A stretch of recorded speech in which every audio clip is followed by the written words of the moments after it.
Allô et bienvenue sur le podcast Ruban Cassette, un balado tout en douceur où on explore toutes les facettes de la simplicité et la lenteur au quotidien. Je suis votre hôte Elisabeth et il me fait vraiment plaisir de vous accueillir dans ce nouvel épisode de Simplicité et lenteur au quotidien. Salut podcast!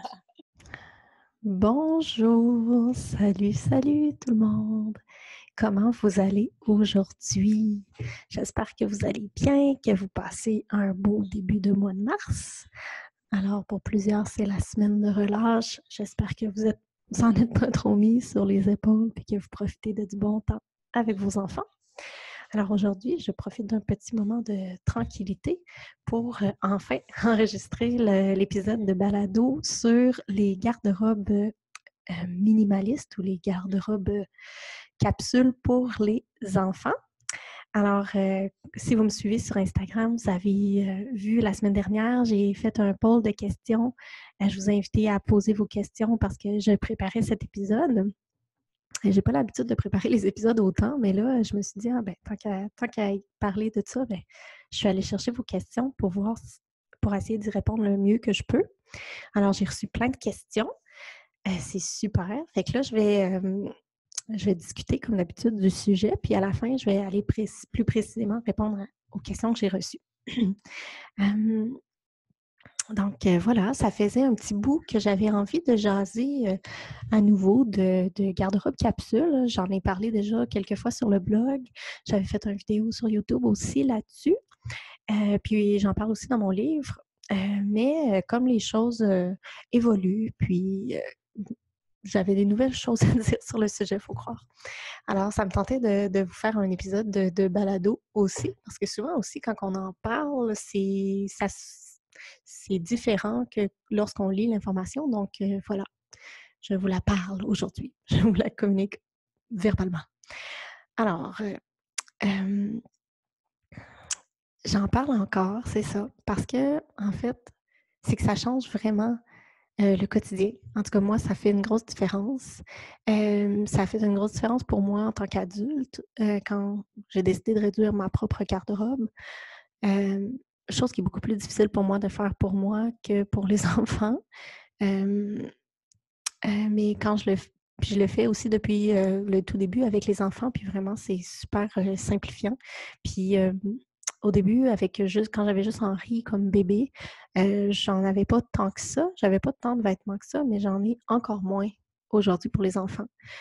Et puis, quelque chose qui est important aussi à se rappeler, c'est que là, je vais vous donner mes idées, mais après ça, appropriez-vous-les parce qu'on n'a pas toutes les mêmes réalités. Alors, c'est vraiment important de penser à votre propre réalité aussi, là, c'est pas une science exacte du tout.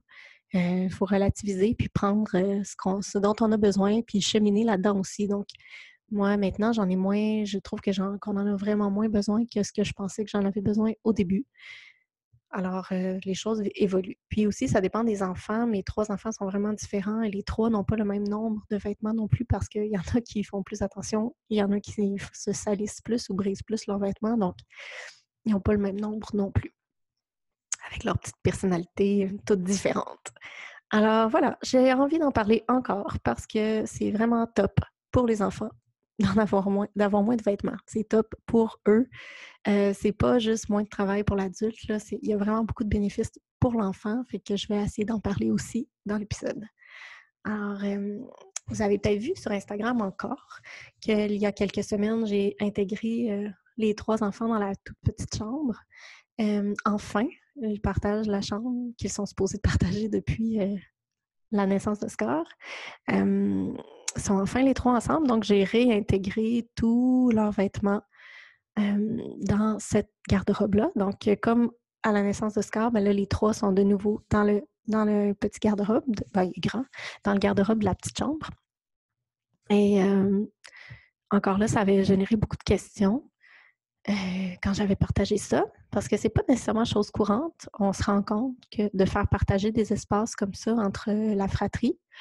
Puis bon, ça m'a donné aussi envie d'en parler ici parce que ça génère toujours des questions, des commentaires, puis des surprises. Puis pourtant, dans ma tête à moi, c'est tout à fait banal et normal de partager des espaces comme ça.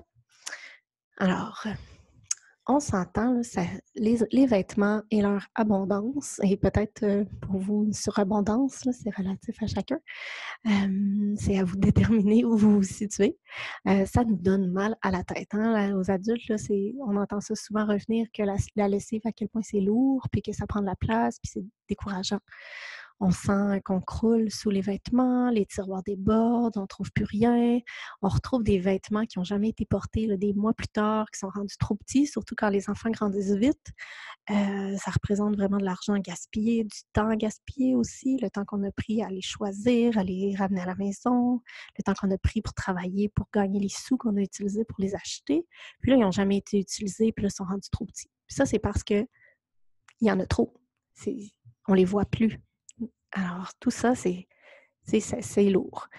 Ça a l'air que les Américains, là, j'aimerais ça trouver une statistique pour les Québécois, là, mais pour les Américains, il y aurait 5 fois plus de vêtements aujourd'hui, 5 fois plus de vêtements dans leur garde-robe que dans les années 80. C'est pas rien, là. J'aimerais vraiment ça trouver ça pour le Québec. Si vous trouvez une statistique sur le Québec, envoyez-moi là, s'il vous plaît.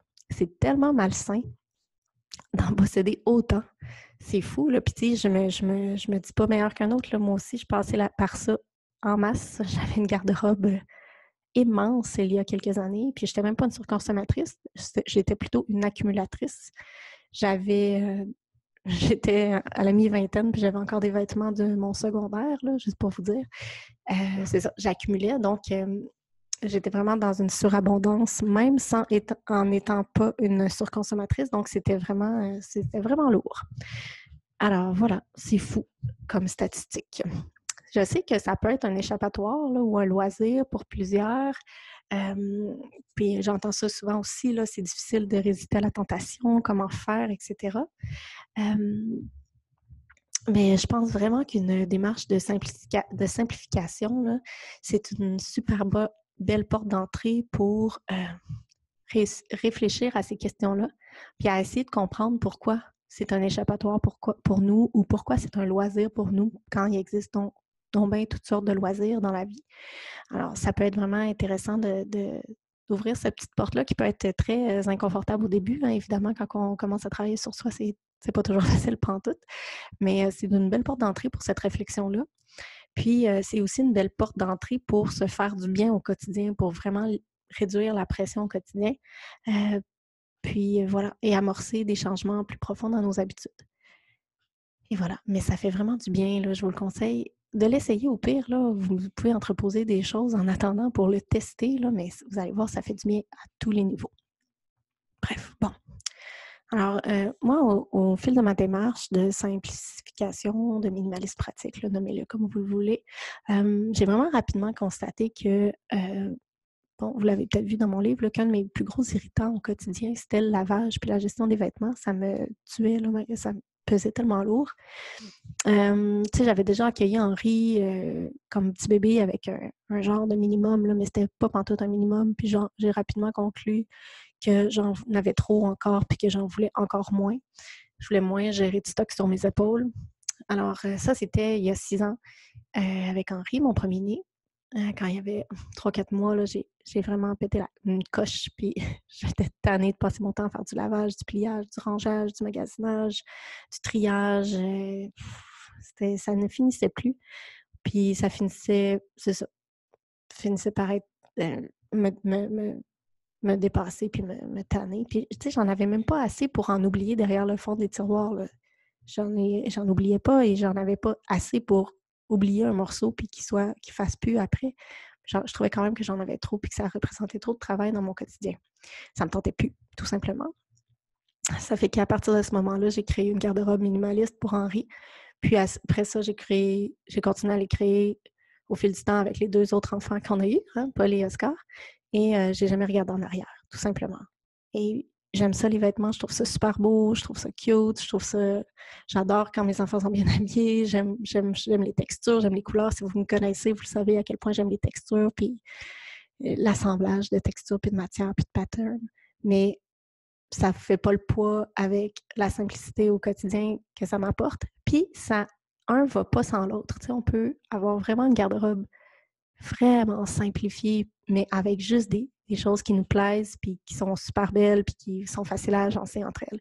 Puis après ça, ben, c'est facile de laisser la liberté aux enfants de choisir là-dedans, dans leur garde-robe. Fait que c'est ça, c'est pas parce que t'en as pas beaucoup que tout d'un coup, tes enfants seront plus bien habillés, puis au contraire, là, au contraire, tu peux enlever tout ce que tu trouves pas si beau que ça, puis juste te concentrer sur, avant d'acheter un vêtement pour ton enfant, tu peux considérer plusieurs caractéristiques, mais tu peux continuer à considérer la beauté du vêtement là, si c'est important pour toi. Alors, bon, peu importe, là, mais avec tout ce que j'ai vécu comme ça, je constate vraiment à quel point les enfants ont maintenant, je pense qu'on peut dire qu'ils ont besoin d'une garde-robe minimaliste au quotidien. Je suis pas mal sûre que ça l'apporte plus de positif que de négatif pour eux, puis que c'est quasiment un besoin pour eux. Ouais, c'est vraiment intense de dire ça comme ça, là, mais je pense que c'est un besoin pour les enfants. Pas juste en termes de vêtements, évidemment, là, mais aussi en termes d'espace de rangement. Comment que leur garde-robe est organisée et mise à leur disposition, là, la rendre le plus accessible pour eux, le plus pratique pour eux, le plus facile pour eux d'utilisation. Donc, ça fait partie, je trouve, de la démarche d'une garde-robe capsule pour un enfant. C'est non seulement d'en avoir pas trop, hein, d'éviter l'abondance, mais aussi de bien l'organiser. Puis le but là-dedans, c'est vraiment d'organiser un espace garde-robe qui soutient le succès de notre enfant dans l'activité quotidienne de s'habiller. Tu sais, prendre soin de soi, ça passe par là aussi. Ça passe par apprendre à s'habiller le matin, à prendre soin de ses vêtements, à les mettre au lavage quand on se déshabille, etc. Ça passe pas par la quantité, ça passe vraiment par la qualité de ce moment quotidien entre soi et son habillage.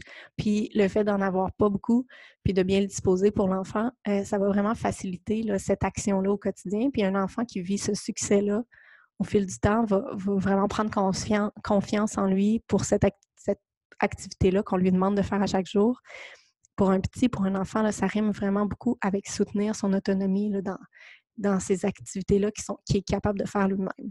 Donc, un espace, comme je le dis vraiment souvent, on peut penser vraiment à créer un espace qui soutient notre parentalité, c'est-à-dire un espace garde-robe organisé pour que l'enfant puisse s'habiller tout seul et ait envie de s'habiller tout seul. Alors, pourquoi on ferait ça? Alors, on peut un peu s'imaginer là, que si nos petites personnes là, sont submergées par un encombrement puis par le chaos, c'est comme notre job à nous, là, les parents, de venir simplifier tout ça pour les accompagner dans les petits succès de la vie quotidienne. Je parle souvent de créer, c'est ça, un environnement qui soutient ma parentalité, puis ça en fait vraiment partie. Une garde-robe minimaliste et accessible pour les enfants va vraiment contribuer à leur bien-être, à la fluidité du rythme quotidien. Tu sais, ça va aider vraiment la routine du matin. Ça va créer du calme, ça va faciliter l'autonomie. Puis tout ça, ben, ça aide notre parentalité. En tout cas, moi, ça m'aide. Ça m'aide en titi. Alors, il y a plusieurs raisons là, qu'on peut évoquer pour dire que c'est bon de posséder moins de vêtements pour les enfants. Là. Je vais en parler un petit peu, mais on pourrait en parler vraiment longtemps. Alors, on peut considérer le fait que la chambre de nos enfants, ben, on devrait la voir comme un sanctuaire de calme et de paix, un sanctuaire de repos. T'sais, on veut, quand on envoie notre enfant dans sa chambre pour se coucher, par exemple, ben, ça devrait être enveloppant, ça devrait être serein comme endroit. Puis le matin, imaginez votre enfant se réveiller dans un endroit calme, paisible, ouvrir sa garde-robe. Et c'est épuré, c'est placé, c'est accessible à lui. Et là, il peut choisir et s'habiller, etc. Donc, je pense vraiment que l'environnement physique qui autour de l'enfant comme ça, dans ces moments de transition-là, va vraiment l'aider à conserver un peu de calme en lui ou de venir contribuer. Je ne dis pas que mes enfants ne s'énervent pas quand ils se réveillent le matin, ils sont super pleins d'énergie et ils sont super contents. Donc, ils vont rire, ils vont faire des petites folies, mais vraiment plus naturellement, ils vont aller vers l'habillage qui va se passer de façon moins chaotique. Ça va rester plein d'énergie parce que c'est des enfants, évidemment. En plus, mes enfants partagent leur chambre, donc ils se réveillent ensemble puis ils commencent tout de suite à rire tous ensemble, là, mais ça génère quand même un effet de calme autour de l'activité comme telle. Puis maintenant, mes enfants, avec le temps, ils ont vraiment pris leur rythme. Ils se réveillent le matin ensemble, puis la première chose qu'ils font, c'est ouvrir leur garde-robe, choisir leurs vêtements chacun de leur côté. Ils s'habillent, puis après ça, ils font leur lit, puis après ça, ils sortent. Fait que, je suis vraiment convaincue que si c'était le chaos dans leur garde-robe puis dans leur chambre, ben ça serait vraiment plus difficile pour eux de vraiment venir faire leur rythme comme ça, toujours la même chose. C'est pas à la minute, là, c'est juste enchaînement d'activités à faire le matin. Ça serait vraiment plus compliqué pour eux. Ça serait vraiment moins fluide, moins facile pour eux parce que ça serait moins... il y aurait plus d'obstacles inconsciemment. Donc, je pense vraiment que créer une garde-robe capsule qui est bien organisée peut contribuer au calme le matin. Ça peut nous donner du temps aussi en tant qu'adulte. On a moins d'interventions à faire. Moi, j'ai plus vraiment d'interventions à faire pour mes 2 grands le matin, qui ont 6 ans puis 4 ans et demi. J'ai pas à le répéter. Je peux soit m'occuper d'Oscar ou aller me faire un café. Des fois, je suis déjà en bas, en train de faire mes petits trucs, puis je les entends se préparer en haut. Tu sais, j'ai plus physiquement là, à être dans la chambre puis soutenir tout ça pour être sûr que ça se passe. Tu sais, ça se fait de façon beaucoup plus fluide. Et je suis convaincue que oui, le fait d'avoir un bon rythme, d'avoir appris, d'accompagner, etc., c'est sûr, c'est des éléments primordiaux, mais le fait aussi que l'environnement soit préparé et pas chaotique, ça réduit l'état de chaos, ça réduit l'état de dépassement. Je suis certaine, je suis convaincue que ça contribue au fait que nos routines du matin sont si fluides.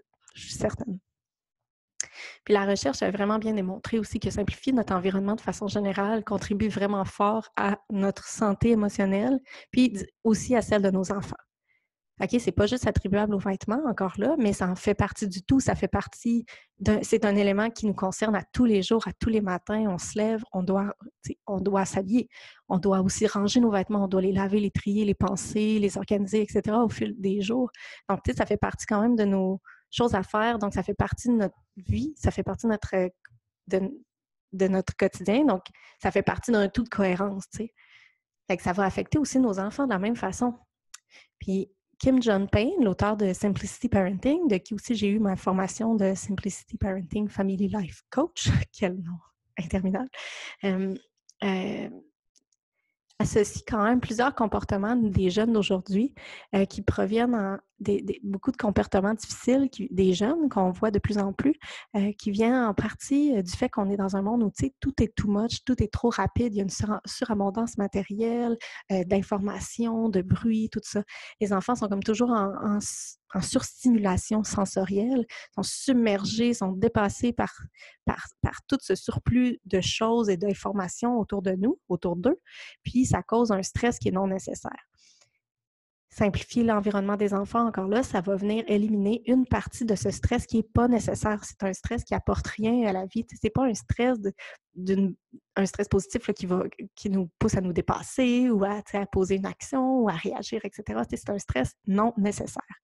Ça n'apporte aucune qualité de vie, ça ne propulse pas l'individu dans sa grandeur, ça ne le fait pas grandir, puis surtout pas un tout petit, surtout pas un enfant. Donc, Kim John Payne va même jusqu'à dire que ça pourrait mener, que simplifier beaucoup l'environnement d'un enfant, ça peut vraiment mener un enfant à devenir plus paisible et plus heureux même. Lui, il va jusque-là. C'est quand même pas rien. Donc, OK, il y a plein d'éléments là-dedans, mais les vêtements et l'organisation de notre chambre, de la chambre des enfants, mais ça en fait partie. Donc, pourquoi pas attaquer ce morceau-là également? Mais pensez juste à comment vous vous sentez quand vous ouvrez votre garde-robe ou comment dans votre garde-robe, mettons que vous n'avez pas encore fait votre démarche pour simplifier votre garde-robe, là, puis qu'elle est toute désorganisée, puis est-ce que vous vous sentez submergé? Vous avez plus d'idées comment vous habiller? Vous êtes perdu? Vous trouvez que vous n'avez rien? Tout est le bordel? Peut-être qu'il y a quelque chose de sale au travers du propre, vous ne savez pas trop.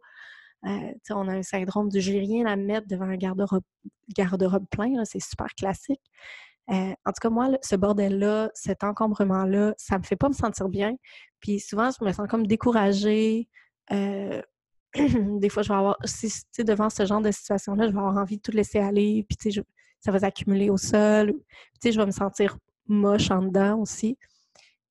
Je devrais passer au passé, là, parler au passé parce que ça m'arrive plus vraiment parce que j'ai tellement moins qu'avant. Puis, j'ai une quarantaine de morceaux. Puis, je vis très bien avec ça. Puis même encore là, je trouve que ça quand même beaucoup. Mais vous voyez le topo, là. C'est carrément une perte de temps et d'énergie d'entretenir tout ça au quotidien. Ça nous pèse, tu sais. C'est frustrant. Fait qu'on peut vraiment transposer cette ce sentiment de crotte là, à nos enfants. Tu sais, on peut faire la projection un peu comme ça. Fait que pour moi, en tout cas, ça facilite, d'en posséder moins, ça facilite vraiment le rangement, l'automatisme de ranger immédiatement aussi chaque chose à sa place, puis, parce que chaque chose a une place. Puis je trouve que ça apparaît chez mes enfants. Mes enfants, je leur ai pas encore donné la tâche de ranger leurs vêtements quand ils sont propres. Ils n'ont pas encore cette responsabilité-là d'emblée. Par contre, automatiquement, quand ils sont avec moi, c'est souvent quelque chose que je fais. C'est le genre de choses que je fais avec mes enfants à côté de moi. J'attends pas qu'ils soient pas là pour faire ça. Généralement, Henri va presque automatiquement m'aider pour tout ranger les vêtements de ses frères, puis ses vêtements à lui. Puis Paul commence à m'aider aussi de façon naturelle. Puis, tu sais, j'ai pas besoin de le demander, tu sais, c'est pas très décourageant comme tâche. Ça fait aussi tout beau dans sa garde-robe, puis j'avoue que lui, il aime vraiment ça quand tout est en ordre. Alors, je trouve ça plus facile pour eux de venir contribuer à cette tâche-là, puis je pense que ça va être plus facile aussi quand on va intégrer ça comme une responsabilité pour eux, de venir le faire, parce que ça sera pas vraiment décourageant, puis ils n'auront pas à chercher de l'espace, chercher des supports. T'sais, une fois que tous les vêtements sont accrochés ou pliés, ben, il reste plein de place. Fait que, c'est pas décourageant comme tâche. Ça ne leur prendra pas énormément de temps à faire non plus. Donc, je pense que ça va aider à prendre cette responsabilité-là quand ça va être le temps. Puis personnellement, ben, le fait de pas ouvrir une garde-robe tout croche, puis de savoir quoi mettre, puis me sentir un peu comme la merde parce que je me sens pas adéquate parce que je suis pas capable de faire mon lavage puis d'entretenir mes vêtements. Là, je veux dire, c'est relatif, là, mais ça te fait te sentir un peu poche. Ben, après ça, je vais être quand même...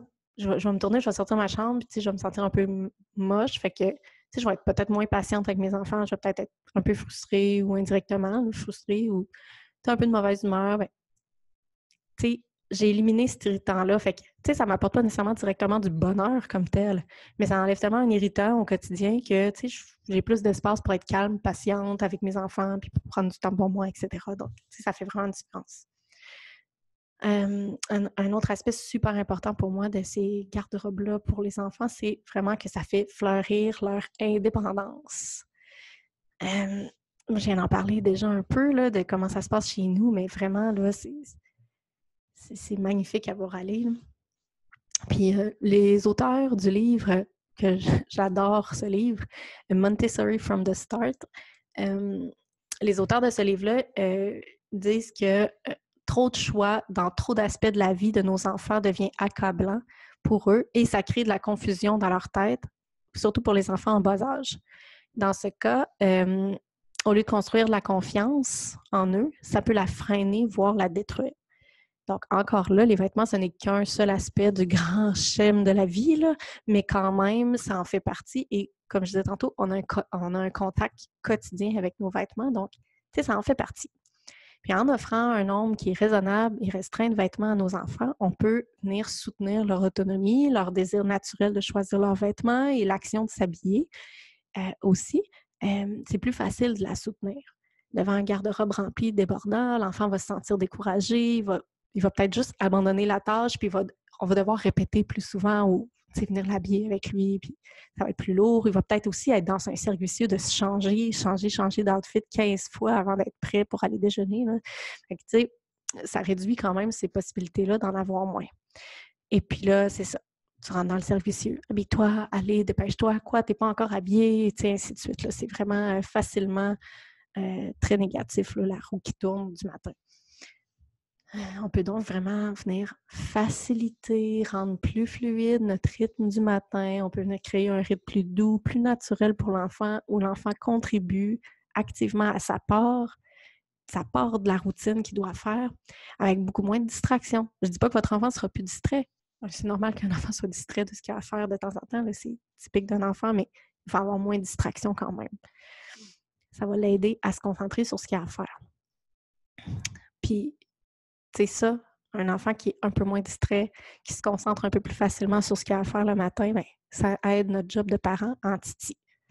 Au-delà de moins de lavage, moins de rangeage, moins de pliage, moins de répétage le matin, plus de fluidité, ça facilite les matins de tout parent. Hein? C'est juste moins de gestion en tout point. En plus, ben, ça va soutenir leur indépendance, leur besoin d'indépendance, parce qu'ils ont moins besoin de nous pour cette action qui est bien spécifique. Ils ont moins besoin de nous, ils sont plus facilement capables de la faire entièrement eux-mêmes, donc ils sont plus indépendants. On a moins de travail un peu avec qui en découle. Puis eux, ben, ça fait vraiment fleurir leur autonomie, leur confiance en eux. Puis après ça, ben, tranquillement, on peut intégrer le fait qu'ils peuvent contribuer à prendre soin de leurs choses en les rangeant. Quand leur garde-robe est organisée et accessible comme ça, c'est vraiment plus facile pour eux. Je vais mettre dans les liens, là, en dessous de l'épisode, les liens, dans les notes, en dessous de l'épisode, je vais mettre les liens vers les articles de blog que j'avais écrits déjà. J'en avais fait 2. Un sur notre démarche globale, puis un plus spécifique sur comment on a organisé le garde-robe pour que tout soit accessible pour les enfants. Donc, vous allez voir, c'est vraiment pas compliqué. C'est des petits ajustements qui ont été faits pour les garçons, là, pour que tout le monde soit capable de s'habiller tout seul puis d'avoir accès à ces choses. Depuis ces articles-là, ben là, Oscar, il a grandi, il a maintenant 2 ans, puis il commence à s'habiller seul. Pas beaucoup, il commence à s'habiller seul. Là. Il y avait beaucoup d'intérêt il y a quelques mois, puis là, il est comme dans une moins bonne passe, là, mais quand même, il a fallu faire des ajustements pour que lui, ça soit accessible à lui. Avant, il était en haut, sur la pôle d'en haut à gauche. Maintenant, on a mis Henri en haut à gauche parce que lui, il est capable d'atteindre cette pôle-là. Il est capable de prendre ses vêtements puis de les ranger aussi sur la pôle d'en haut. Donc, Oscar est rendu en bas pour pouvoir atteindre ses vêtements-là aussi. Fait que dans cet article de blog-là, je donne beaucoup de détails sur comment que le garde-robe est organisé. Puis j'en donne aussi dans mon livre si vous voulez aller voir ça aussi. En tout cas, je trouve vraiment que dans notre monde où tout va vite et qu'on est habitué à tout faire à la place de nos enfants pour aller plus vite, puis après ça, ben, on saute directement à l'étape du « fais-le donc tout seul, t'es rendu à tel âge, t'es supposé de faire ça tout seul ». On manque un petit peu la grande route entre les deux.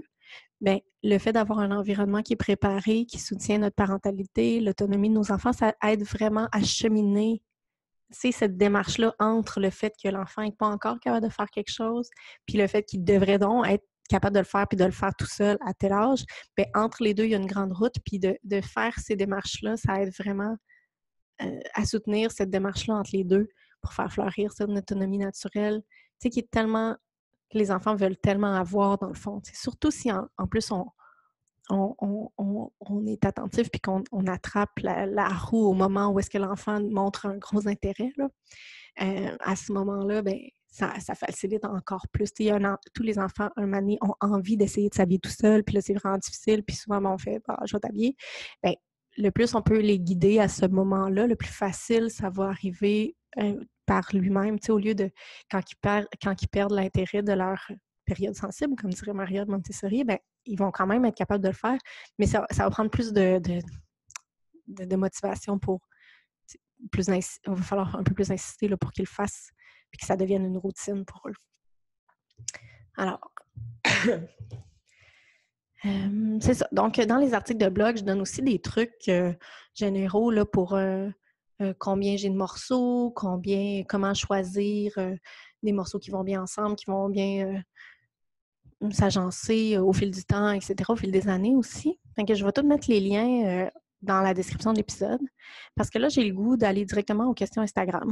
J'ai le goût d'aller répondre aux questions que j'ai reçues. Clairement, c'est un sujet qui vous a intéressé. Là, j'en ai reçu plein. Puis je comprends ça parce que moi aussi, je suis tannée de dépenser une fortune.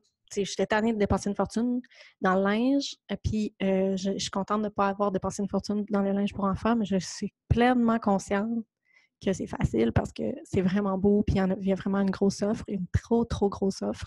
Donc, voilà. Maintenant, on arrête de crouler sous le lavage puis le pliage, puis on arrête de mettre notre argent là-dedans. On passe à l'action. Fait que là, j'ai reçu plusieurs questions sur Instagram, mais je les ai regroupées là, pour pas que ça soit trop répétitif. Puis, je vais répondre du mieux que je peux, mais évidemment, j'ai pas la science infuse. Alors, des fois, c'est des choses qui qui font partie d'une démarche plus large aussi, donc c'est pas toujours directement lié à la garde-robe capsule minimaliste comme telle. Alors, première question. Tes enfants portent-ils plusieurs fois un vêtement avant de le laver? Les changez-vous tous les jours? Alors, la réponse c'est que oui, les enfants portent des vêtements plus qu'une fois avant de le laver, s'il est encore propre, adéquat. S'il salit son chandail, je vais le mettre au lavage, mais une paire de jeans, si c'est pas le printemps ou l'été, puis qu'il ne se roule pas dans la boîte, l'hiver, il joue dehors avec ses pantalons de neige. Fait que s'il n'a pas échappé de la nourriture dessus, puis de la peinture ou whatever, ben, il va les remettre ses pantalons. C'est vraiment au jour le jour, je regarde l'état du vêtement avec mon enfant, puis des fois, on le remet. Des fois, on remet aussi le chandail, là, surtout que mes enfants sont petits, là, à 6 ans, ils ne suent pas, ils ne sentent pas. Donc, il peut remettre un chandail si il n'a pas sali son chandail comme tel. Donc, non, on ne les change pas automatiquement. Là. On regarde, je fais la même chose, on regarde le vêtement avant de décider si on le met au lavage ou non. OK. Combien de machines par semaine? Quelle est ton organisation pour les lessives? À quelle fréquence dois-tu faire le lavage? Bon, ça, là, j'ai un petit peu de misère à répondre parce que je ne suis pas très organisée comme personne. Donc, je fais le lavage, pas des journées spécifiques, mais je le fais au feeling, là, quand je ressens qu'on en a de besoin. Et il y a aussi le fait que je sépare pas les vêtements des enfants des miens. Tu sais, c'est tout dans le même panier en haut, puis dessus de mon chum, là, c'est tout dans le même panier à l'étage des chambres. On a 2 paniers, un dans la salle de bain, un dans ma chambre, puis les deux, toute la famille participe aux 2.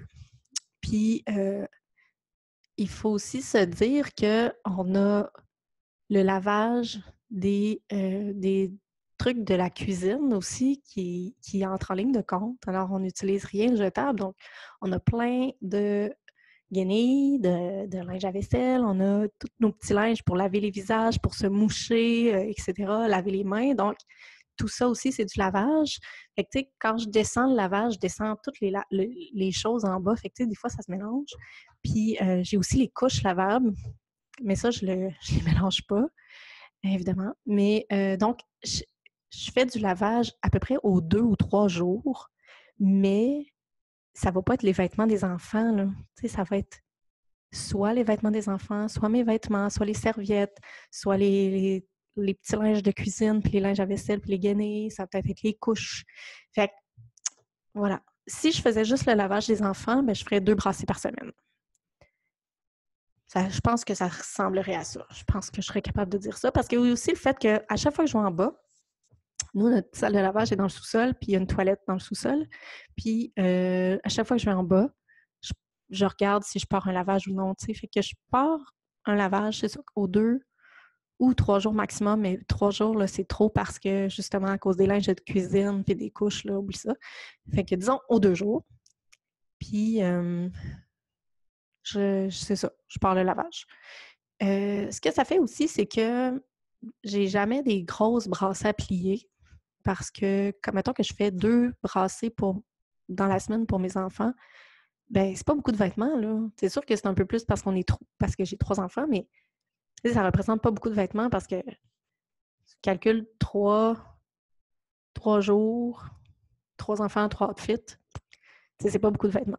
Donc, ça se plie et ça se range ou ça s'accroche très rapidement. J'essaye, ça marche pas tout le temps, mais j'essaye de jamais les laisser traîner. Puis le fait de faire ces petites brassées-là plus fréquentes, ben ça fait que j'ai pas vraiment l'impression de faire du lavage parce que ça me prend vraiment 5 minutes, là, prendre le linge dans la sécheuse, le trier, puis le mettre dans le garde-robe. Puis en plus, souvent, je le fais avec mes enfants. Fait que cette portion-là est vraiment pas grosse. Tu sais, je suis jamais, OK, là, ça fait une semaine, j'ai fait aucun lavage, puis là, je remplis le divan de piles et de piles et de piles de lavage, puis là, je plie pendant 3 heures. Ça arrive jamais. Jamais, jamais, jamais. Je nous laisse jamais aller là parce que ça, c'est quelque chose qui me fait suer, ça me pèse vraiment. J'aime pas ça, moi, fonctionner comme ça.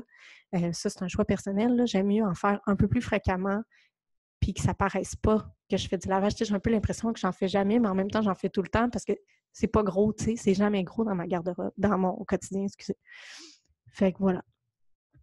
Je réponds, j'espère que ça vous éclaire un peu, là. C'est pas très précis comme question, là, mais comme réponse, pardon, mais c'est ça. J'en fais fréquemment, aux 2 jours, 3 jours max, mais ça intègre toutes les autres choses de la maison à laver.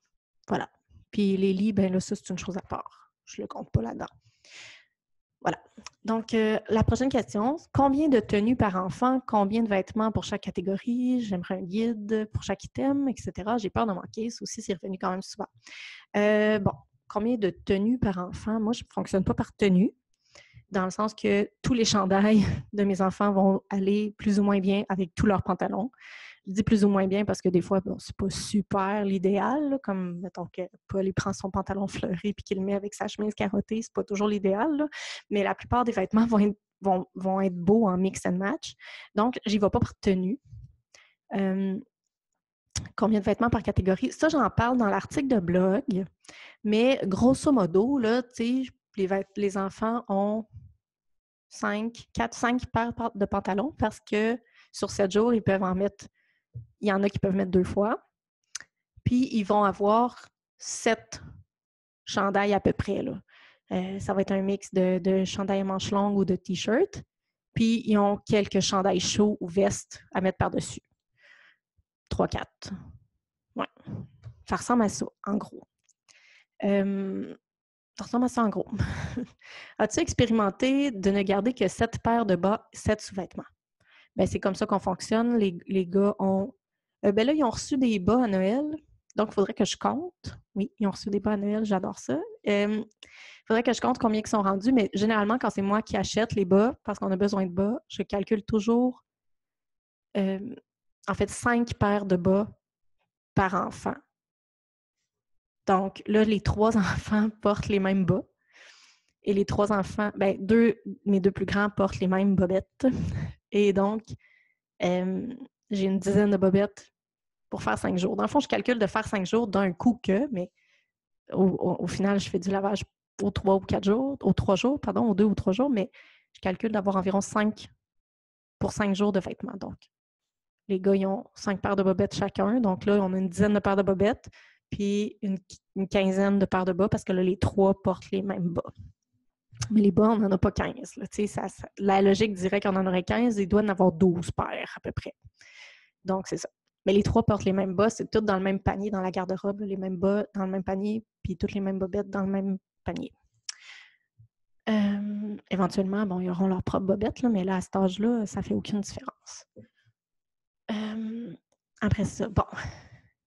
Un vêtement handmade, cadeau reçu, fait à la main, en fait. Un cadeau reçu, mais qui sert moyen. Tu ferais quoi? Ben, ça dépend. Je dois dire que j'ai cette situation-là. Ma belle-mère nous a refilé des magnifiques chandails de laine qui ont été tricotés à la main, soit par elle, soit par des tantes, etc., que mon chum a porté quand il était petit. Et sont vraiment beaux, puis c'est comme c'est un héritage familial, c'est vraiment très, très précieux.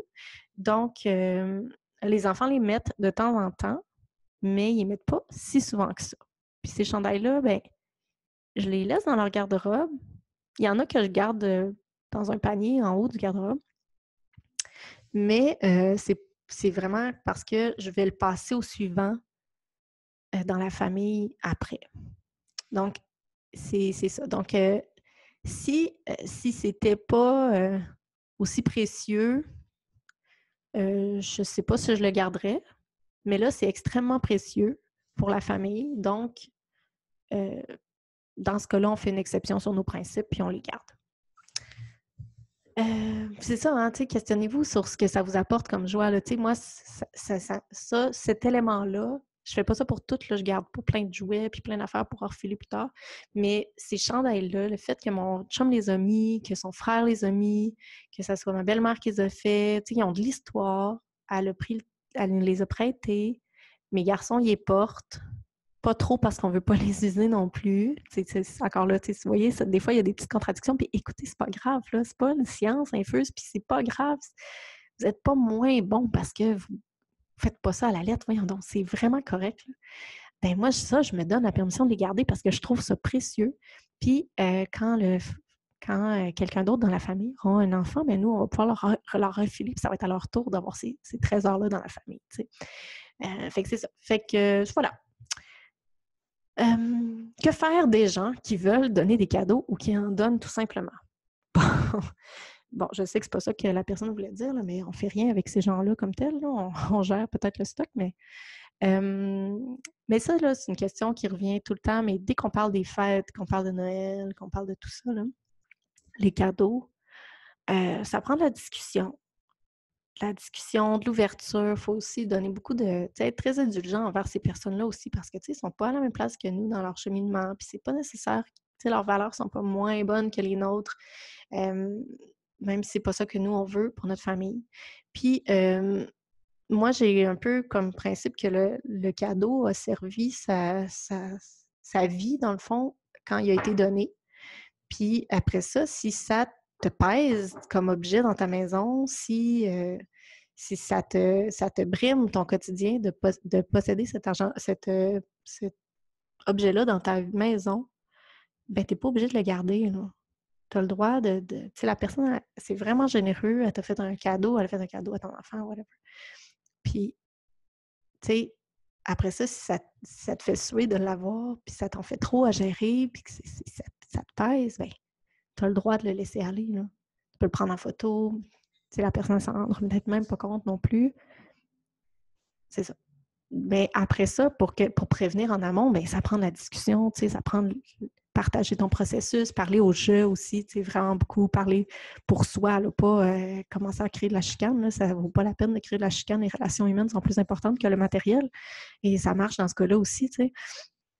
Mais jasez de votre discussion, que vous essayez vraiment de simplifier votre vie, d'en avoir moins à faire, d'en avoir moins à gérer, que c'est vraiment bon pour votre enfant, pour l'environnement, pour l'argent, name it, là, vous parlez comme vous le ressentez. Mais c'est ça, ça se fait au fil du temps aussi. Il ne faut pas être trop pressé avec notre entourage, à mon avis, là. Il faut en parler. As-tu des trucs pour se départir de ce qu'on a déjà quand, par exemple, on aime tout? Ben, pense à comment ça te fait suer. Et à un moment donné, te demander est-ce que 20 paires de pantalons pour mon enfant, que j'aime tous, mais ça me fait suer de passer tant de temps à gérer tout ça. Bien, est-ce que ça vaut le poids, là? Tu sais, un pantalon, c'est un pantalon, là. Il a beau être bien beau, là, mais à un moment donné, c'est rien qu'un pantalon. Tu sais, la qualité de l'être humain, là, ne sera pas influencée par le nombre de pantalons, même s'ils sont tous beaux. Fait qu'à un moment donné, tu sais, prends ça mollo, là, laisse aller au fur et à mesure. Tu n'es pas obligé de couper puis de tomber à 5 demain, là. Enlève-en 2, 3, puis après ça, enlève-en la moitié ou entrepose-les voir. Puis si tu te rends compte dans 1 mois ou 2 que ça te manque pas, ben laisse-les aller, vends-les, donne-les. Puis c'est ça. Tu sais, à un moment donné, on va se rendre compte aussi, tu sais, moi aussi, je trouve ça beau des vêtements, puis j'aime ça des vêtements, mais finalement, ça pèse pas le poids par rapport au bien-être que j'ai de n'avoir moins, puis que mes enfants en aient moins, puis tous les avantages pèsent bien plus lourd, mais de façon positive, dans la balance que le fait que je les aime, que j'aime ces petits bouts de tissu-là, tu sais. Fait qu'au fil du temps, en se donnant de la chance là, de cheminer, là, ben, on se détache vraiment de ces choses-là qu'on se dit qu'on aime. Ben, on va encore les aimer, mais on est moins obligé, on se sent moins obligé de les posséder, tu sais. Fait que c'est ça. Donc, des trucs pour se départir de ce qu'on a déjà, ben, c'est de penser, comme moi, j'aime bien penser en 5 jours de la semaine.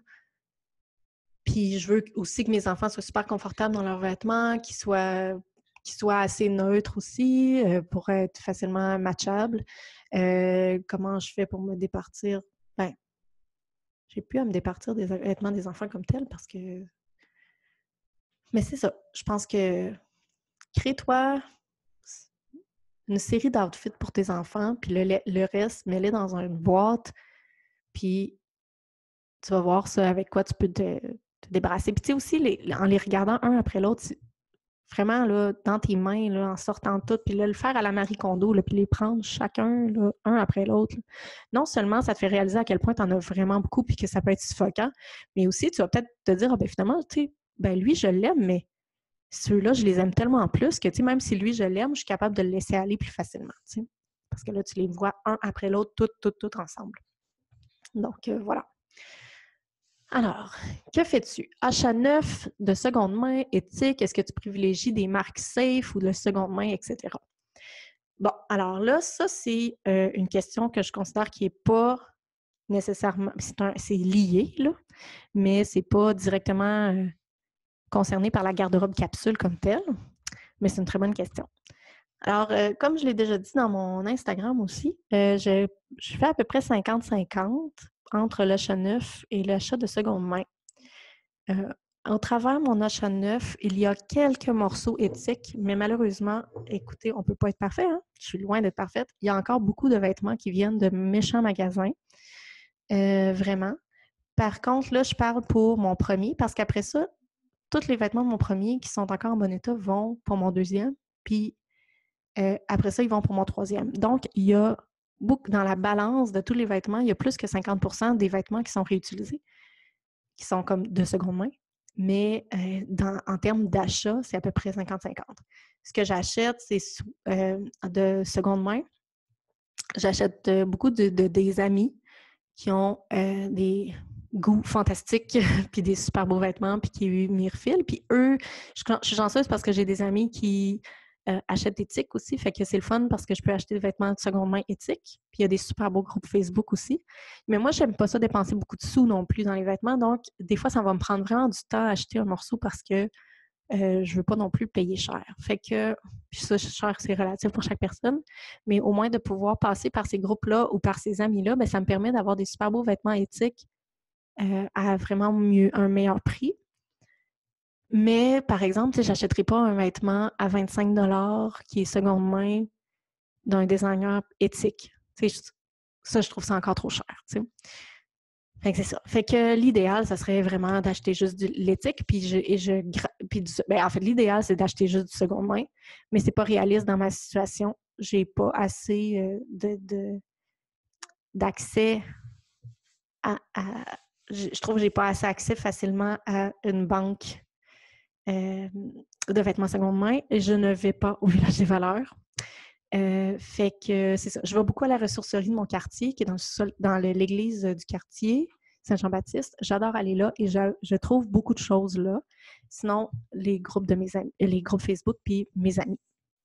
Pour le reste, mais malheureusement, c'est dans des magasins poches, là, chez Zara, chez Old Navy, là, des vêtements vraiment pas éthiques. Par contre, j'en achète vraiment pas beaucoup. Puis chacun de mes enfants les porte. Fait que ça me fait quand même réduire énormément ma culpabilité dans le sens que l'impact de ma famille par rapport à ces vêtements-là est quand même vraiment pas grand parce que j'en achète vraiment pas beaucoup. T'sais. Puis, pour être sûre que chacun de mes enfants va pouvoir le porter le plus possible. Là, évidemment, s'il est troué, s'il est taché, ça va être plus difficile s'il n'est pas réparable. Mais je vais les acheter plus neutres. Tu sais, j'aime ça, moi aussi, les affaires un peu plus flyées, mais je vais quand même faire un effort d'acheter des affaires plus neutres qui vont mieux vivre au travers des années. Tu sais. Fait que c'est ça. Fait qu'au fil du temps aussi, j'ai fait une commande l'année passée chez Mini Mioche pendant des soldes et j'ai vraiment adoré.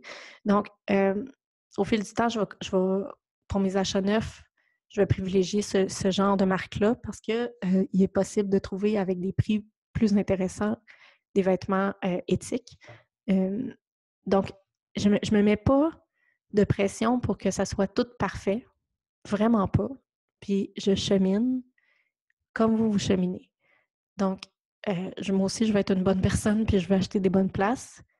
Mais si ça me crée de l'anxiété, c'est pas mieux non plus. En tout cas, fait que là, le fait d'en acheter vraiment, vraiment pas beaucoup me permet de payer un petit peu plus cher pour acheter des vêtements plus éthiques. Donc, au fil du temps, je me tourne de plus en plus vers ces options-là. Et le seconde main, bien, ça reste toujours dans une belle proportion de ce qu'on achète également. Puis, c'est ça. Donc, puis mes enfants les portent un après l'autre, les vêtements. Voilà. Comment fais-tu pour résister à la tentation? Ben franchement, hein, avec tout ce cheminement-là, depuis 6 ans, ben je suis plus tentée. Je suis plus tentée. Quand on a besoin de quelque chose, ben là, je suis contente parce que puis là, je le magasine, puis ça me fait plaisir de le magasiner. Mais je ne suis pas tentée de magasiner des vêtements pour enfants pour le trip de magasiner des enfants pour des enfants, pour mes enfants. T'sais. Je ne regarde jamais les boutiques en ligne. Là. Je suis pas abonnée, je suis désabonnée, je devrais dire, au courriel de soldes des grands magasins, de toutes les boutiques. Et quand qu'un besoin se présente pour vrai, ben là, je magasine, puis là, je vais regarder, pas essayer de trouver des soldes ou des trucs comme ça, ou l'acheter en usagé. Mais entre-temps, je ne magasine pas. Je ne vais pas au centre d'achat et je ne magasine pas pour les enfants en ligne. Je le fais juste quand on a besoin de quelque chose. Donc, tu sais, au fil du temps, la tentation est juste même plus existante parce que c'est ça. Je me détache au fil du temps de ces tentations-là, dans le fond, de ces véhicules de tentation-là, comme les courriels de solde. Puis aussi sur Instagram, là, il y en a, je sais que ça revient vraiment souvent, mais j'essaie de ne pas suivre de petites boutiques cute. Quand j'ai besoin, je vais sur Instagram, puis je recherche des boutiques cute, puis tu sais, j'ai des amis avec des super belles boutiques qui sont référencées, puis tout, puis j'adore ça. Fait que là, je m'en vais faire ma recherche là, pour retrouver, ou bien je les pine sur Pinterest, pour retrouver les boutiques éthiques, les boutiques cute, les boutiques québécoises que j'adore puis que je veux soutenir, comme Bajou aussi, qui est magnifique. Mais entre-temps, j'essaie de ne pas les suivre. Il y en a que je vais suivre pour le plaisir, mais tu sais, puis il y en a que je vais suivre parce qu'avec le temps, je me suis tellement détachée, je suis tellement pas tentée que maintenant, je peux les suivre. J'ai vraiment confiance en moi que ça ne va pas me faire dépenser. Fait qu'il y a certaines boutiques que je suis parce que je les trouve bonnes, belles, puis je trouve ça beau ce qu'ils partagent, puis j'ai envie de le voir. Mais j'en suis pas beaucoup parce que ça me tente plus. Puis vraiment, là, ça aide beaucoup au détachement. Tu sais, si tu es tenté, là, parce que là, tu vois tout ça passer sur Instagram, mais désabonne-toi à des boutiques. Le temps que tu passes à travers ton détachement, puis que tu réalises que tu as tellement d'autres avantages, puis tu as tellement d'autres plaisirs dans la vie que, tu sais, ta tentation à acheter impulsivement des vêtements pour tes enfants, mais tu vas être capable de passer à travers, puis à un moment donné, tu vas peut-être être capable de recommencer à suivre ces boutiques-là pour les suivre parce qu'ils ont du beau contenu puis que tu veux leur donner la visibilité ou whatever. Mais si c'est trop difficile de résister à la tentation, bien, désabonne-toi le plus possible de des boutiques sur les médias sociaux puis tes courriels. Ça va vraiment aider. OK, alors, as-tu déjà été à court de vêtements après des vacances ou une maladie? Non. Non, parce que si on part en vacances, mais quand je pars en vacances, je fais du lavage en vacances, comme à la maison. Donc, quand je reviens, ben, je refais une brassée de lavage pour on a des vêtements pour le lendemain. Une maladie, c'est la même chose. Là. Ça n'a pas. On n'en a pas manqué, mais ça a été un petit peu plus difficile quand Oscar a été hospitalisé après sa naissance, évidemment. Mon chum était bien dans le jus avec le travail, puis les deux enfants, puis il est venu m'aider à l'hôpital aussi. Moi, j'étais à temps plein à l'hôpital. Fait que on n'en a pas manqué, mais ça a été beaucoup plus difficile à ce moment-là. Mais sinon, de façon générale, on s'entend que ça, c'est vraiment pas une situation courante. Pour le reste du temps, non, on n'en a jamais manqué. C'est déjà arrivé que mes enfants, Henri me le dit des fois, là, maman, je viens de prendre la dernière paire de bas, je m'en vais partir en lavage, puis c'est pas plus compliqué que ça. OK. Est-ce que les enfants font les magasins avec toi pour choisir leurs vêtements? Non, pas en tout. Premièrement, ben, tu sais, des fois, ils vont être avec moi, mais premièrement, je ne fais pas les magasins. Je ne vais pas dans les centres d'achat. Je vais peut-être une fois ou deux par année. Des fois, ils sont là, des fois, ils ne sont pas là. Quand je vais dans les brocantes ou dans les ressourceries à côté de chez moi, oui, des fois, ils sont avec moi, ils sont souvent avec moi. Mais tu sais, c'est pas une action que je pose souvent. Fait que oui, ils sont avec moi, mais ils ne sont pas nécessairement avec moi.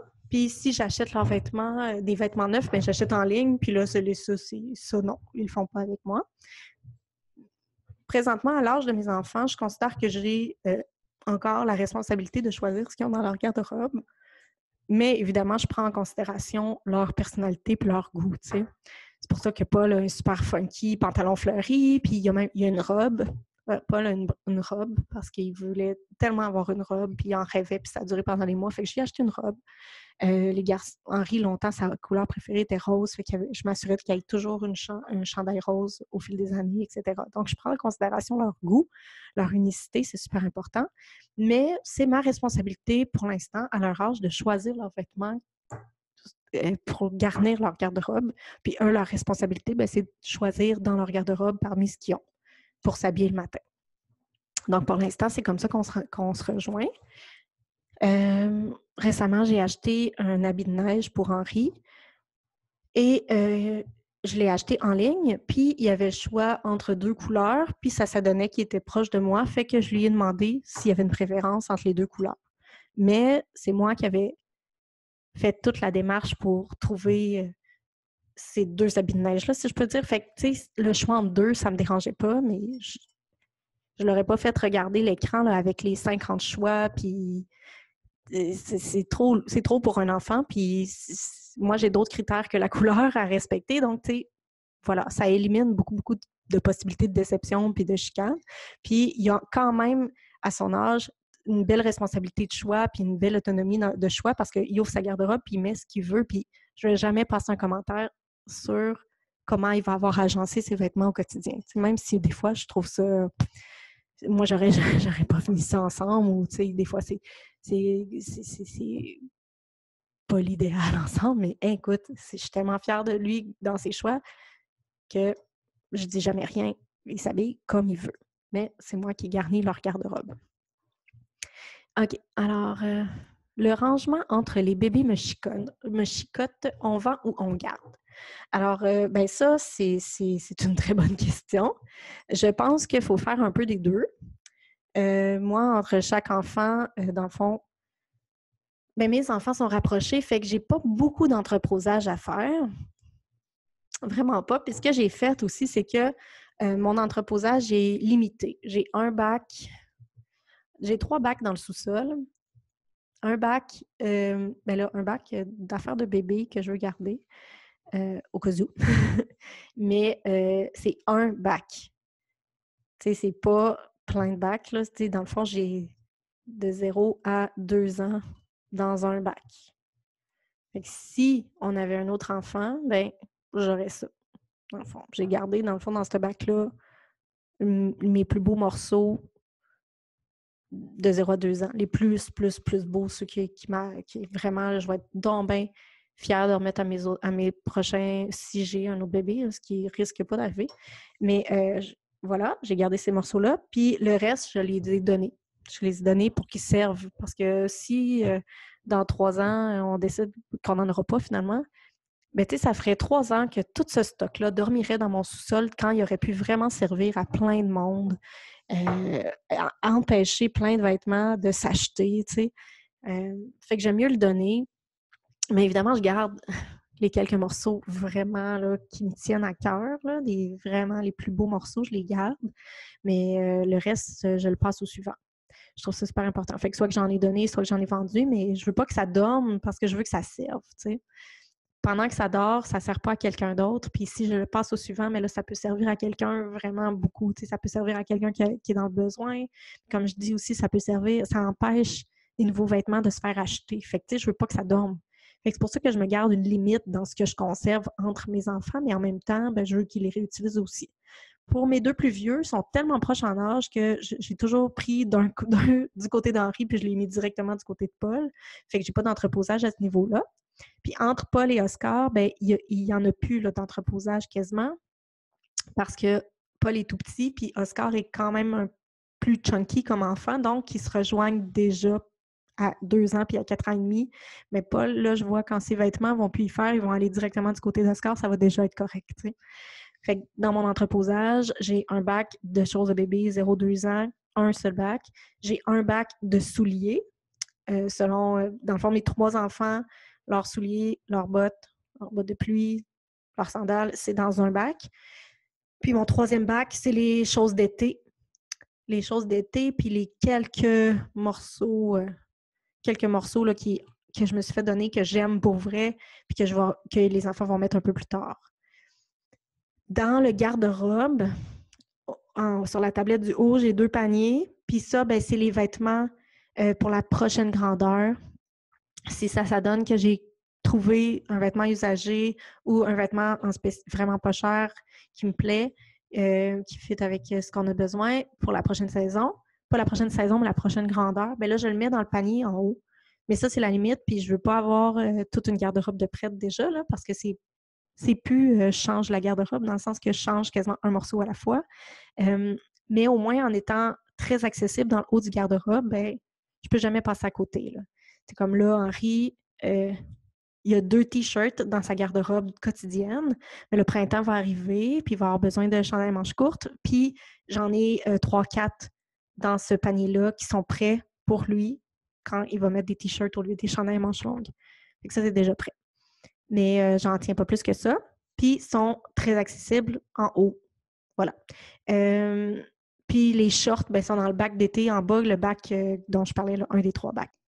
Il y a aussi le fait que si vous êtes en démarche pour épurer puis simplifier votre vie, vous voulez que ce soit un processus à long terme. Donc, il y a bien des chances que quand vous allez être rendu à utiliser le prochain bac d'entreposage pour votre prochain bébé, par exemple, bien, vous allez vouloir en posséder moins. Donc, vous n'allez peut-être pas avoir besoin de garder tout ce que vous possédez actuellement pour votre enfant.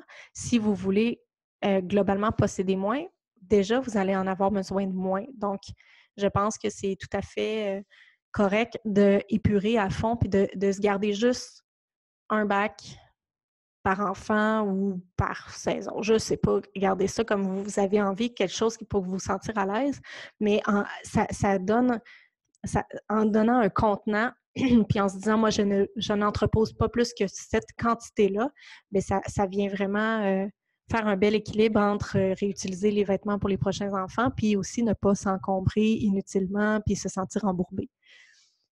Donc, voilà. Puis c'est ça, moi, généralement, avec d'un enfant à l'autre, j'ai juste besoin d'ajuster avec quelques achats pour des vêtements qui ont été percés ou qui ont été percés, qui ne sont pas réparables, puis des vêtements qui sont trop usés, qui sont trop tachés, là, qui ne sont pas récupérables. Parce que aussi, le fait que mes enfants ne se salissent pas du même niveau, fait que mon premier est un garçon qui faisait très, très attention dès un jeune âge, il n'était jamais sale, donc tous ses vêtements ont pu être filés à mon deuxième. Mon deuxième est un peu plus wild and free, fait que lui, il passe à travers beaucoup de ses vêtements, il est brise. Donc, j'en ai un petit peu moins à refiler à mon troisième, donc j'ai un peu d'ajustement à faire au niveau de mon troisième, mais pas trop non plus.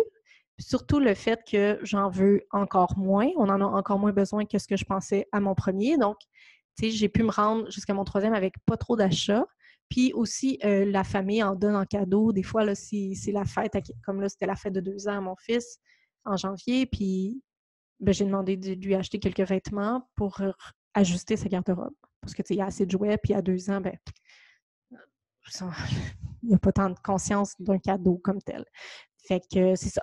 Et puis, les ajustements sont à ce niveau-là, puis ils vont être au niveau aussi de la personnalité, comme j'ai acheté une robe puis un pantalon fleuri à Paul parce que c'était sa personnalité. Donc, je voulais, dans le fond, dans sa série de vêtements plus neutres, bien, il y a ces petits pops de couleurs qui fit avec sa personnalité. Mais au-delà de ça, je n'ai pas à en racheter vraiment beaucoup entre chaque enfant, sans entreposer beaucoup non plus. Là. C'est 3 bacs, dont un bac qui contient des choses de bébé dont je ne serais même pas supposée les garder. Donc, voilà.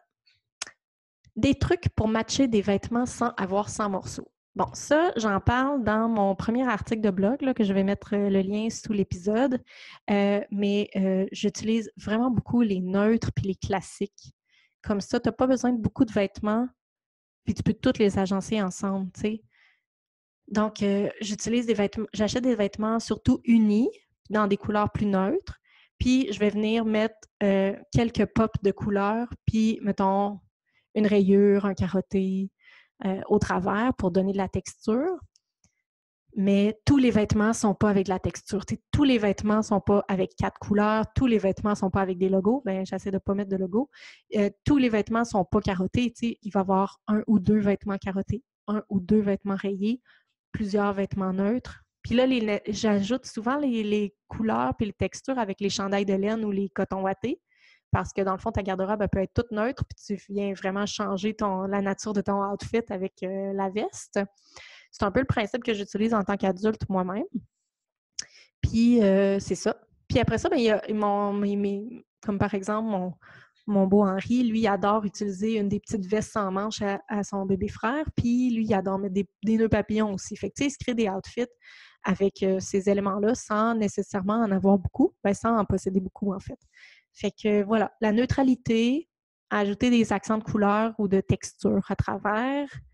Puis c'est ça. Mais là, dans l'article de blog, il y a plus de trucs que ça. Là. Je t'invite à aller le lire.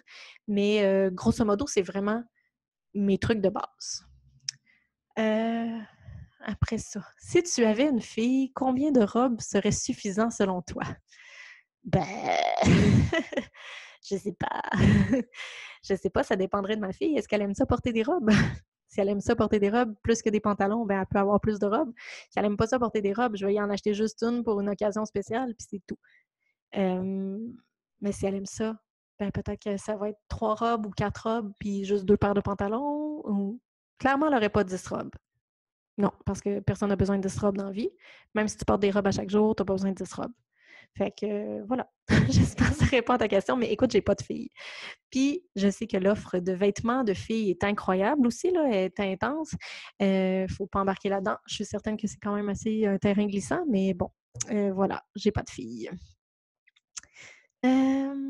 Les essentiels lorsqu'on accueille un nouveau-né, quantité requise approximative.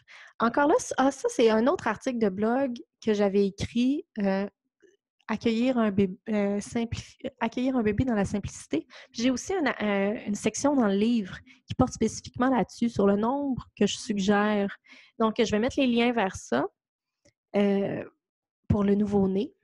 Mais grosso modo, là, moi, j'avais, pour mes enfants, 6 à 8 body, là, des cache-couches, 6 paires de petits leggings, puis je pense 6 pyjamas, quelque chose comme ça, là. 1 ou 2 chandails chauds, puis une tuque pour dehors. À l'intérieur, je mets pas de tuque. Pas de petite mitaine pour bébé parce que le bébé naissant a besoin de toucher sa peau puis de toucher son visage pour faire des connexions dans son cerveau. Puis, ouais. Mais tu sais, mes bébés, là, moi, mes bébés, ils étaient beaucoup en pyjama dans leur premier mois de vie. Beaucoup de pyjamas, puis beaucoup de petits leggings avec des petits cache-couches. Fait que c'est ça, 8 à peu près. Mais je vais te mettre les liens en dessous de l'épisode vers l'article. Puis aussi, tu as mon livre. Il y a une section qui porte sur l'accueil d'un nouveau-né avec le nombre d'articles que je recommande aussi. Encore là, c'est relatif. C'est comme si tu as un bébé qui régurgite, tu vas peut-être en avoir besoin de 2, 3 de plus si tu as un bébé qui régurgite pas. Mais ça, tu le sais juste une fois que tu es ton bébé. Puis, quelque chose qui est important, je trouve, à garder en tête, puis qu'on a peut-être un peu de misère à concevoir quand on attend notre premier bébé, puis moi aussi, j'avais plus de misère à le concevoir, c'est qu'une fois que ton bébé est arrivé, ben, tu as le temps d'acheter des affaires. Si tu te rends compte qu'il t'en manque quelques-uns, tu peux envoyer ton chum acheter 2-3 cache-couches. Tu peux t'en commander sur Internet ou envoyer ta belle-mère à la ressourcerie à côté. Là, ou tu peux demander à ta meilleure amie de t'en apporter 2-3. Si tu vois que tu n'en as pas assez au moment où tu en as besoin. Parce que si tu en as besoin dans les premières semaines, tu n'en auras peut-être pas besoin pour la prochaine grandeur non plus. Fait que d'en avoir trop tout de suite avant la naissance de ton enfant, c'est pas vraiment nécessaire parce que c'est facile après ça d'en avoir, tu sais. Puis de t'ajuster selon ce que tu as besoin. Donc, d'avoir juste un minimum à l'accueil, puis de t'ajuster après ça, c'est possible. OK. Alors, quelles sont tes priorités? Ça, c'est la dernière question. Ouais.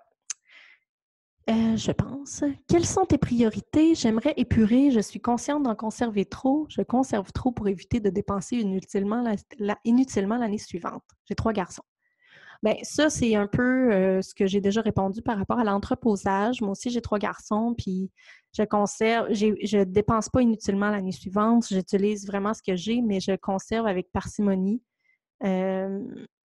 parce que je n'ai pas besoin de beaucoup, de toute façon. Puis j'ai de moins en moins de conservation à faire aussi, d'entreposage à faire, comme je disais, parce que de plus en plus, je peux prendre du côté de un puis de le mettre dans le garde-robe de l'autre directement parce que les grandeurs se suivent selon leur taille. Mes garçons, ils ont 6 ans, 4 ans et demi, puis 2 ans. Fait que voilà. J'entrepose quelques vêtements d'été, j'entrepose évidemment le stock d'hiver. Ça, je le garde en bas, dans le sous-sol. Je le garde pas dans leur garde-robe, mais pour le reste, au-delà de ça, je ne garde pas plus que ça et ce n'est pas pour en racheter l'année suivante. C'est parce que vraiment le besoin d'entreposage est vraiment réduit parce que j'en possède de moins en moins, puis aussi parce que je prends d'un garde-robe puis je le mets dans le garde-robe de l'autre. Bon, je constate que j'ai une autre question. Les matières et couleurs à prioriser. Bon, ça revient encore un peu à ce que je disais tantôt. Je le répète, je vais mettre le lien vers l'article sous l'épisode, mais généralement, moi, les matières que je privilégie, c'est des cotons. Des cotons, des lins ou des trucs comme ça, des matières très, très confortables, naturelles surtout, mais aussi, là, la matière m'échappe, là. J'aurais dû garder une étiquette. Mais bon, vraiment, là, des cotons, surtout des cotons, puis des lainages. Moi, j'aime beaucoup, beaucoup la laine pour venir rajouter une couche de chaleur. Puis, il y a des laines tellement douces maintenant que, tu sais, il n'y a plus tant de chandail qui pique que ça. Donc, c'est vraiment ça, les matières que je privilégie. Puis, pour les pantalons, ça dépend de mes enfants. Mon plus vieux, lui, adore être en jeans. Donc, lui, il est en jeans. Mon beau Paul, lui, il aime un mix. Donc, il y a la moitié de ses pantalons qui c'est des pantalons de coton ou de laine. Là. J'avais fait des pantalons avec une veste de laine de mon chum. Sinon, il y a des pantalons type sarouel en coton. Puis, sinon, il y a des jeans. Puis, pour Oscar, qui a 2 ans, ben lui, il y a surtout des sarouels en coton. Puis, il y a une paire de jeans. Puis, il y a un sarouel en lainage aussi pour l'hiver. Donc, voilà. Puis, au niveau des couleurs, ben, c'est comme je disais, des couleurs neutres. Donc, je vais, pour mes garçons, moi, j'ai des garçons, là, les pantalons sont dans la neutralité. Donc, noir, bleu, gris, vert. De base, là, évidemment, pas un pantalon fleuri vraiment funky, mais ça, c'est une exception. Donc, la base, c'est vraiment les basics, là, avec des couleurs neutres. Là, j'ai du noir, gris, jeans bleu, puis vert, pâle. Puis les chandails, bien là, je vais m'assurer d'avoir... j'ai toujours un chandail gris foncé charcoal, noir, blanc, beige. Dans les roses aussi, parce que les roses mauves, parce que mes garçons, ils adorent ça. Fait que j'essaie de toujours en trouver un. Puis un rayé aussi. Toujours un rayé blanc et noir ou blanc et bleu marin. Je trouve que c'est un basic. Ça va avec tout. Puis au niveau des lainages par-dessus ou les cotons wattés, ben là, je vais aller chercher un peu plus de couleur puis un peu plus de texture. Fait que, tu sais, ça va dépendre de ce que je trouve au moment où j'en ai besoin. Là. Fait que ça va varier, mais c'est plus dans les vestes que je vais donner des accents. Puis dans un ou deux t-shirts ou chandail à manches longues avec un pop de couleur, tu sais, pour venir compléter. Bon, j'ai une autre super bonne question aussi. Finalement, je suis allée chercher mon téléphone pour voir si j'avais d'autres questions, puis je me rends compte que je ne les avais pas toutes notées. Alors, comment gérer les précieux dons, mais qui remplissent les armoires? Bien, je ne laisse pas les dons remplir mes armoires. Dans toute la belle générosité des personnes qui me donnent des vêtements usagés, ben, je me permets de trier et de garder seulement ce qu'on a de besoin maintenant ou la prochaine saison. Et dans quelques exceptions, une ou deux années plus tard, là, mais tu sais, j'en garde vraiment pas beaucoup parce que justement, l'entreposage, un entreposage, ça me génère des coûts d'espace, de qualité de vie, donc je ne veux pas. Et c'est toujours facile quand même de trouver des vêtements à faible prix en seconde main ou de trouver quelqu'un qui veut se débarrasser d'une poche de vêtements quand tu es rendu, que tu en as besoin. Je trouve que c'est facilement accessible, donc je ne ressens pas le besoin de garder tout ça. Et vraiment, je me donne le droit de trier et de garder seulement ce dont on a besoin et ce qu'on aime réellement dans les généreux dons. Ensuite, quelqu'un aussi me fait part d'une inquiétude comme quoi que je suppose qu'une garde-robe minimaliste oblige à être très organisée pour les lessives. Alors, comme je le disais précédemment, je ne suis pas très organisée pour les lessives. Je ne suis pas très structurée. J'en fais régulièrement sans que ça soit lourd. Et non, on n'en manque pas et ce n'est pas une cause de stress. Au contraire, c'est vraiment une grosse réduction de stress. et de charge vraiment énorme. Donc, voilà. Je fais du lavage aux 2 jours aux 3 jours, comme je disais, puis une petite brassée. Puis même si j'étais à l'extérieur, tu sais, une petite brassée le soir qui n'est pas longue à faire, puis que je plie ou que mon chum plie en 15 minutes, puis c'est fini, là. C'est vraiment pas quelque chose de lourd, là. Quand je compare à avant, quand je faisais du lavage une fois par semaine, où est-ce que là, ça s'empilait, puis on était juste 2 avec les linges de maison, là, puis ça me prenait bien plus de temps que là avec 3 enfants.